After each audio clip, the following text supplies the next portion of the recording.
வருகின்ற ஜனவரி 23 மற்றும் 24 ஸ்ரீ ஷீரடி விஜய சாய்நாதா குருமூர்த்தி ஆலய வருஷாபிஷேகம் நடைபெறவுள்ளது.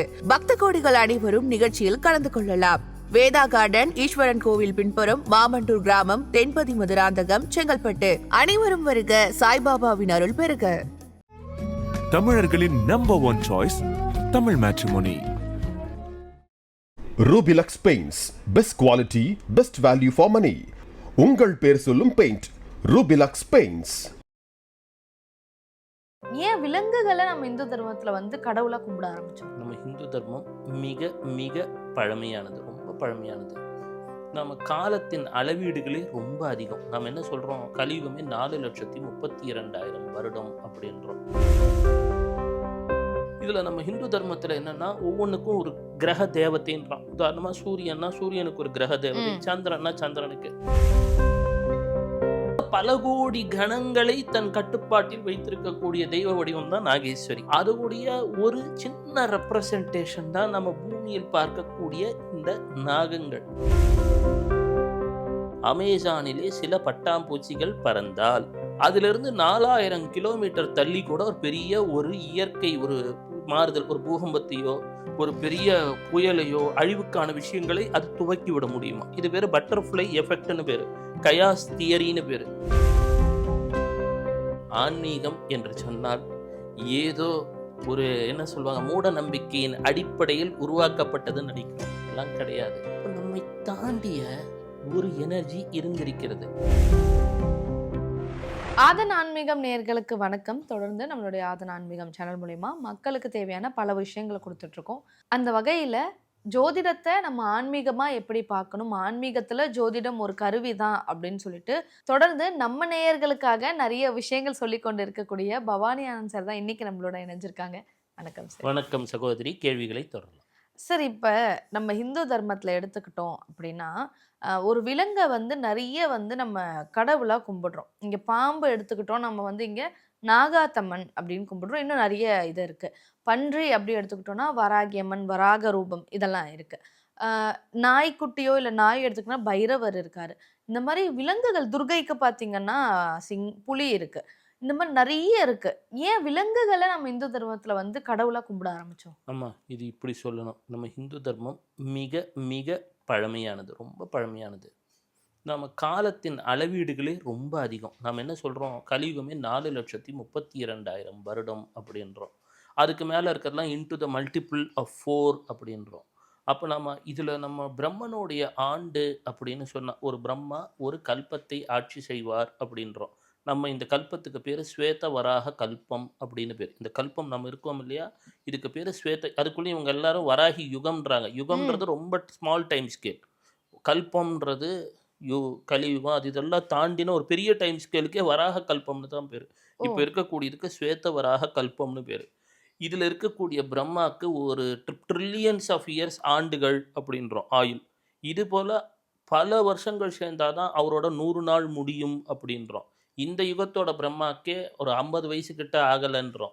அப்போ நம்ம சொல்கிற கால அளவுன்றது நம்ம ஹிந்து தர்மத்தில் மிக மிக பெரிய கால அளவு. பிரபஞ்சம் என்று நாம் சொல்லக்கூடியது ஒரு மிக பிரம்மாண்டமான ஒரு எவர் இன்க்ரீசிங் பிரபஞ்சத்தை சொல்கிறான். இதில் காளின்னு சொல்லக்கூடியது இந்த பிளாக் ஹோல் அப்படின்னு சொல்கிறோம் இல்லையா, அதுலேருந்து தான் அனைத்தும் உற்பத்தி ஆனதுன்னு. அந்த பிளாக் எனர்ஜி இதெல்லாம் கூகுள் பண்ணாலே வரும், குவாண்டம் விஞ்ஞானம். அதை கூகுள் பண்ணாலே அதுதான் காளி அப்படின்றோம். இந்த காளியின் சக்தி இருந்தால்தான் அனைத்தும் இந்த லோகமே இயங்கி கொண்டிருக்கும். இல்லாவிட்டால் இந்த காளியோட எனர்ஜி இருந்தால் இது சிவம் இல்லையல் சவம் அப்படின்லாம் சொல்கிறோம். அப்போது இதை தான் ஹிரண்ய கர்ப்பம் அப்படின்றான் இந்த எனர்ஜியை. அதை சஜிடேரியஸ் பீன் எல்லாம் போட்டால் வரும். இப்போ கூகுளில் விஞ்ஞானம் ஓரளவு தொட்டிருக்கிறது. ஆனால் இதில் நம்ம ஹிந்து தர்மத்தில் என்னென்னா, ஒவ்வொன்றுக்கும் ஒரு கிரக தேவதைன்றான். உதாரணமாக சூரியன்னா சூரியனுக்கு ஒரு கிரக தேவதை, சந்திரன்னா சந்திரனுக்கு. அங்கே சூரியனில் போய் பார்த்தா அங்கே எதான சாமி இருக்கானா, அப்படி அந்த உருவத்திலேயே இல்லை அப்படின்றாங்க. உண்மையில் அப்படி கிடையாது.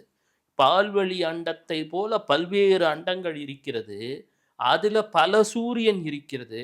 அதை கண்ட்ரோல் பண்ணுற காஸ்மிக் எனர்ஜிக்கான ஒரு இன்டகிரேட்டட் வடிவம் தான் அந்த நம்ம பார்க்கக்கூடிய சூரியனுடைய ஒரு வடிவம். கையில் மேப் இருக்குது. அந்த மேப் அந்த ஊர் கிடையாது, ஆனா அதை இண்டிகேட் பண்ணக்கூடியது போல. அதுபோல் இந்த ஒரு சூரியனுக்கு இல்லை, எத்தனையோ ஆயிரம் சூரியன்களுக்கு அது ஒரு வடிவம். அதே போல் திருக்கைலை செய்கிறார்கள். இது கைலாயமானா பிரபஞ்சத்தில் ஒரு கைலாயம் இருக்கிறது, அதோடைய ஒரு மேப்பிங் இது, அவ்வளோதான். அப்போது நாம் சொல்லக்கூடிய இறை தத்துவம் என்பது மிக மிக நம்மை கடந்த ஒரு காலகட்டம். அப்போது கோயிலில் நாகம் அப்படின்றாங்க, பூமியில் நாகம் வசிக்கிறது. ஆனால் இது நாம் சொல்லக்கூடிய இறை வழிபாட்டிற்காக ஒரு வடிவத்தை வச்சிருக்கோம் இல்லையா, அதோட ரெப்ரசன்டேஷன் தான். மெய்யான நாகேஸ்வரி பரமேஸ்வரி அவெல்லாம் வந்து நம்மளுடைய கண்ணோட்டத்தை தாண்டிலும் மிக மிக சக்தி படைத்தவர்கள். அவர்கள் நிறைய கணங்களை ஆட்சி செய்கிறார்கள். இந்த கணங்கள் அப்படின்னு சொல்லக்கூடியது ஒரு கலெக்டிவ் எனர்ஜி. இவங்க நினைக்கிற மாதிரி தமிழ்நாட்டில் நாம் வந்து என்னென்னா அதை ஒரு வடிவமைச்சு வச்சுருக்கோம், ஒரு குறியீடு போல். ஆனால் ஒரு கணம் என்று சொல்லக்கூடியதோடைய சக்தி, கணம் என்றால் மிகப்பெரியது, அளவிலே மிகப்பெரியதுன்னு அர்த்தம். ஒரு கணம் என்று சொல்லக்கூடியது ஒரு கணத்திலே நாம் வசிக்கக்கூடிய இந்த புவியை ஆக்கிவிடவும் முடியும், அழித்து விடவும் முடியும். அப்போது அதை போல பல கோடி கணங்களை தன் கட்டுப்பாட்டில் வைத்திருக்கக்கூடிய தெய்வ வடிவம் தான் நாகேஸ்வரி. அதோடைய ஒரு சின்ன ரெப்ரசன்டேஷன் தான் நம்ம பூமியில் பார்க்கக்கூடிய இந்த நாகங்கள். அப்போ இந்த எனர்ஜியில் கயாஸ் தியரி அப்படின்னு ஒன்று நீங்கள் கேள்விப்பட்டிருப்பீங்க. கயாஸ் தியரினா என்னென்னா, லாரன்ஸ் அப்படின்னு ஒருத்தர், இதையும் கூகுள் பண்ணால் வந்துடும், 1960-63 ஆய்வு செய்கிறார். ஆய்வு செய்யும்போது தட்பவெட்ப மாறுதல்களை குறித்து ஆய்வு செய்யும்போது ஒரு கண்டுபிடிப்பை சொல்கிறார், பட்டர்ஃப்ளை எஃபெக்ட் அப்படின்னு. உடனே இதுக்கும் ஆன்மீக பட்டர்ஃப்ளைக்கும் சம்மந்தப்படுத்தக்கூடாது. இது என்னென்னா, அமேசானிலே சில பட்டாம்பூச்சிகள் பறந்தால் அதிலிருந்து 4000 கிலோமீட்டர் தள்ளி கூட ஒரு பெரிய ஒரு இயற்கை ஒரு மாறுதல், ஒரு பூகம்பத்தையோ ஒரு பெரிய புயலையோ அழிவுக்கான விஷயங்களை அது துவக்கி விட முடியுமா? என்னென்ன பட்டாம்பூச்சி, இது பேர் பட்டர்ஃப்ளை எஃபெக்ட்னு பேர், கயாஸ் தியரின்னு பேர். அப்போ என்னென்னா, அவர் என்ன சொல்ல வருகிறார் அப்படின்னா, 1960-62 ஒரு உயிருக்கு நீங்கள் சின்னதாக கெடுதல் பண்ணிட்டீங்கன்னு நினச்சா அதிலிருந்து எழுந்தக்கூடிய எண்ணங்கள் அதுவே போய் அடிக்கணும்னு ஆளை வச்சு கிடையாது, அதுக்குள்ளே ஒரு வருத்தம் இருக்கும் இல்லையா, அது அந்த ஒரு செய்கை ஒரு 4000-5000 கிலோமீட்டர் தள்ளி ஒரு பெரிய ஒரு புயலாவோ வெள்ளமாவோ இயற்கை மாறுதலாவோ வந்து அழித்து விட முடியும் என்பதை வலியுறுத்துகிறார். அப்போ என்ன பண்ணணும், நாம் உணர்ந்து கொள்ள வேண்டியது, ஆலயத்துக்கு போகிறோம், இங்கே ஒரு 5 நிமிஷம் அது மேலே பாலையே தனியாக ஊற்றுறோம், இது எப்படி நமக்கு நல்லது பண்ணணும்னு யோசிக்கிறவன் இருக்கான்.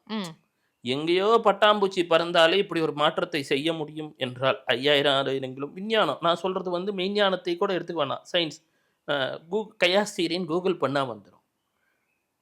நமக்கு தெரிஞ்ச ஒரு 10 அடி 5 அடி முன்னாடி தான் அந்த விக்கிரகம் இருக்கிறது, அதற்கு கீழே யந்திரம்னு ஒரு டயக்ராம் இருக்குது, ஜியாமெட்ரிக்கல் டயக்ராம் இருக்குது. ஏன் ஒரு வைப்ரேஷனை உண்டு செஞ்சிட முடியாது? சாத்தியம்தான்.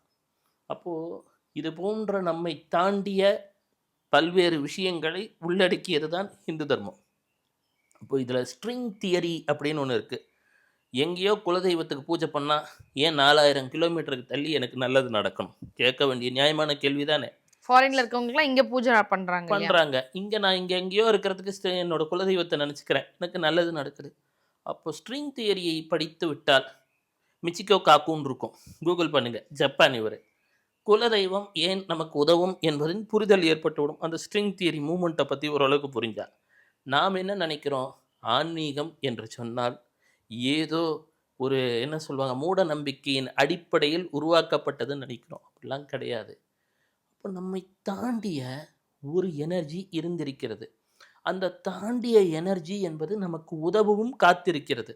அதாவது டெலிபத்தின்லாம் சொல்கிறோம் இல்லையா, அந்த எனர்ஜியை நாம் ஏதோ ஒரு வகையில் தொடர்பு கொள்ளும் பொழுது அவை நமக்கு செயல்பட துவங்குகிறது. அதில் தான் என்ன ஆகுது, நம்ம இப்போ ஹோமோசேப்பியன்ஸ், நம்ம மனிதர்கள் இருக்கிறோம், நியண்டர்தால்ஸ்ன்னு இருந்திருக்கான், இதை தவிர பல்வேறு மனித இனங்கள் இருந்திருக்கிறது. இவை இந்த கலியுகத்திலே இருந்திருக்கிறது, இந்த 4,32,000 வருடங்களுக்குள்ள.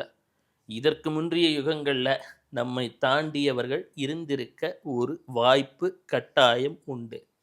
அவர்களது எண்ண பதிவுகளும் இங்கே தான் இருக்கும். இப்போ நம்ம பேசிகிட்டு இருக்கோம்னா நீங்கள் எத்தனையோ டிவி ப்ரோக்ராம் பார்க்கலாம், ஆனால் ஏன் இதை பார்க்கணும் அப்படின்னா, இது கூட ஒரு தற்செயலான ஈவெண்ட்டு கிடையாது. ஒரு அளவுக்கு மேலே நம்ம கேட்கும்போது என்ன சொல்கிறாங்க, மூளை ஒரு நிகழ்வை நீங்களாக சிந்தித்து உருவாக்குவதாக உங்களை ஒரு மாயையில் ஆழ்த்தி இருக்கிறதுன்றான். நீங்கள் வந்து ஒரு டிசிஷன் எடுக்கிறீங்க அப்படின்னா, இப்படி இதை தூக்கி வைக்கிறீங்கன்னா, அதுக்கான முன்னாடி செயல்பாடு ஒரு ஃபியூ மைக்ரோ செகண்ட் முன்னாடியே உங்கள் மூளையில் ரெஜிஸ்டர் ஆகிடுதான். அப்போ அதை துவக்கி வைப்பவன் யார்? அதை துவக்கி வைப்பவன் என்பவன் தான் இறைவன். நாம் என்ன நினைக்கிறோம், நாமளே எல்லா செயலையும் செய்கிறோம் என்று. விஞ்ஞானத்தின் ஒரு உயர் நிலைக்கு சென்று விட்டால் தெரியும், மெய்ஞானம்தான் நம்மை கட்டுப்படுத்தி கொண்டிருக்கிறதுன்னு. நம்மளுடைய பார்வைத்திறன் இந்த கட்டவரலை நோக்கி இருக்குது, அவ்வளோதான் நம்மக்கிட்ட இருக்க பார்வைத்திறன். இந்த ரூமில் இருக்கிற மற்ற எல்லா காட்சியும் எனக்கு இந்த பிரெயின் உண்டாக்குற இல்யூஷன் தான், ஒரு கற்பனை. இதுக்கு ட்ரில்லியன் கணக்கிலே டேட்டா சின்டாக்ஸ் என்ற மூளை தரவுகள் ஒவ்வொரு வினாடியும் வேலை செய்து கொண்டிருக்கிறது. இதற்கு ஒரு மெல்லிய லெவலிலே எலக்ட்ரிசிட்டியும் தேவைப்படுகிறது. அப்போது நம்மை தாண்டிய ஒரு பொருள் இயக்கவில்லை என்று சொன்னால் இதெல்லாம் சாத்தியமே கிடையாது. எப்படின்னா, இந்த பிரபஞ்சம் சுத்துகிறது அப்படின்னா கூட ஒரு மைக்ரோ லெவலில் சில மாறுதல்கள் ஏற்பட்டு விட்டால் எல்லாமே காலியாயிடும்.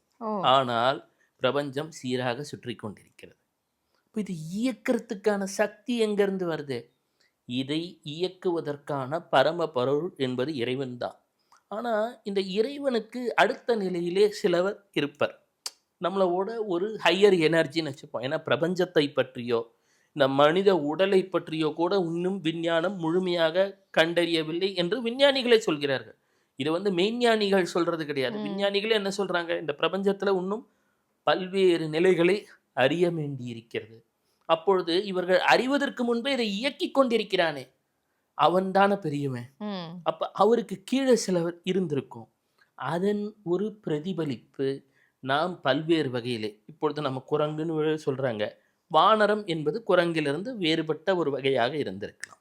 ஓ, வானரம்ன்றது வேற, குரங்குன்றது வேற. இது நாம் இப்போ நம்மளோட எவல்யூஷனுடைய ஒரு லெவல்ல இருக்கும்பொழுது நம்ம சொல்றோம் இல்லையா, பேரலல் யூனிவர்ஸ் என்று சொல்கிறார்கள். கரெக்ட். அதாவது ஒரு இடத்திலே இதே பவானி ஆனந்த் உறங்கி கொண்டிருப்பார், ஒரு இடத்திலே இந்த பவானி ஆனந்த் பேசிக்கொண்டிருப்பார். பிரபஞ்சம் என்றது பல்வேறு நிலை தட்டுக்களை உடைக்கியதுன்னு தான் குவாண்டம் விஞ்ஞானம் சொல்கிறது. அப்போ வானரம் என்று சொல்லக்கூடியது நம்மிலிருந்து சற்று முன்னேறி இருக்கக்கூடிய வகையாகவும் இருக்க வாய்ப்புள்ளது. நாம் பன்றி என்று சொல்கின்றோம், வராகம் என்பது அதிலிருந்து வேறுபட்டது. எனினும் இதுக்கும் அதுக்கும் ஒரு லெவல் ஆஃப் ஐடென்டிஃபிகேஷன் மட்டும்தான் செய்ய இயலும். இது என்னன்னா, ஆந்த்ரோபாலஜி அது இதெல்லாம் சொல்கிறாங்க, விஞ்ஞானம் என்பதும் ஒரு அளவைத்தான் அடைந்திருக்கிறது. ஒரு காலத்தில் மனிதனும் மிருகமும் பேச முடியுமா? நியாயமான கேள்வி. இப்போ என்ன சொல்கிறாரு, நியூரோ லிங்க்னு ஒன்று வந்துருச்சு, இயந்திரத்தோடையே பேசலான்றாங்க. ஒரு காலத்தில் அது நடக்கவே நடக்காத காரியம். அப்போது மற்றொன்று, ஒரு கல் திருப்பியும் உயிரோடு வருமா கேட்டாங்க, எப்படி சாபம் தீர்ந்தால்னு. இப்போ என்ன சொல்கிறான், ஃப்ரீஸ் ஆனது திருப்பியும் அந்த ஒரு டைம் ஃப்ரீஸ் ஆகலாமா? விஞ்ஞானத்தில் அடுத்த ஆய்வெல்லாம் போயிட்டுருக்கு. ஒரு டைம் அப்படியே ஃப்ரீஸ் ஆகி, அந்த ஃப்ரீஸ் ஆகி நம்ம ஸ்தம்பனம் அப்படின்னு மாந்திரிகத்தில், அதை இப்போது டைமை ஃப்ரீஸ் பண்ண முடியுமா அப்படின்றான்.